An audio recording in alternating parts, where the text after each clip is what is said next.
Kini jud bata ta jud ko ani na ana ni sa kuha permente na ko niya pakit-on. Gabayan na ko niya permente sa batang Hesus. Third eye is not a gift from God. It is a curse from demon.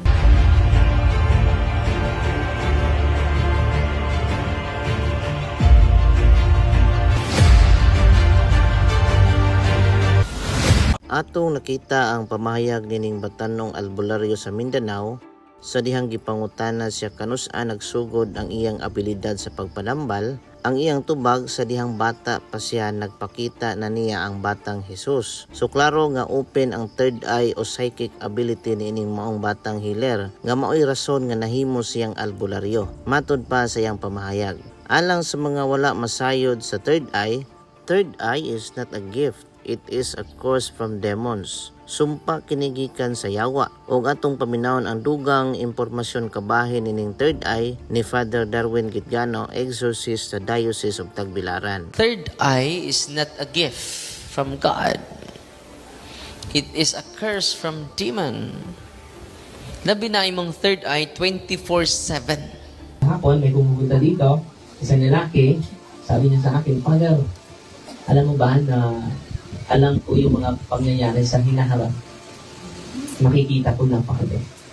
And then every time merong taon na okultista, yung spirit ng mga okultista ay papasok sa kanya. And then makikita niya, open na open yung psychic power niya. Makikita niya yung mga espiritu. Yung third eye, psychic yun. Psychic ability, psychic power, psychic senses. And then sa pag-pray ko, sa closing the third eye, lalaki kahapon, sumigaw, Darwin, wag mo na ipagtuloy. Hindi na kami makapasok. Grabe na. Naharas siya.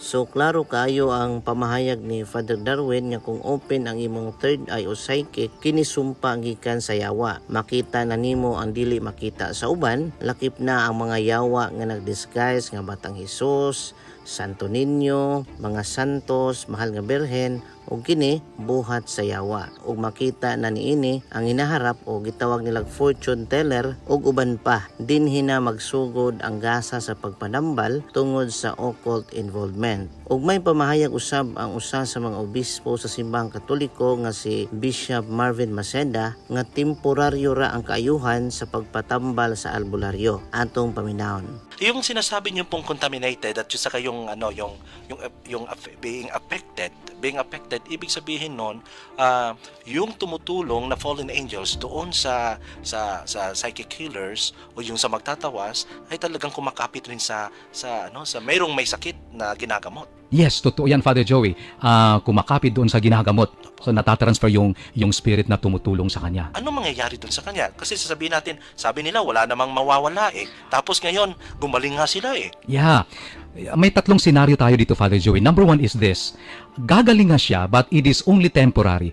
Because the healing that they give, they are not permanent. Only God can give a permanent healing po. Kaya temporary lang po yun. Kaya after 6 months, after 1 year, babalik siya sa albularyo. Bakit? Kasi magkakasikit uli. Either the same sickness or another sickness. And this time, the faith healer will say, nako, na meron namang bagong espiritu na sa'yo, mas grabe ito ngayon. Kaya it will entail much more ceremonies, and of course, much more payment.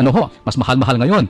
And then, the same. The new spirits that are there during the ceremony, ayun ang mapupunta makokontaminate sa tao. Pabalik-balik lang po yun, pabalik-balik. He will not, eventually, yung kanyang health will deteriorate.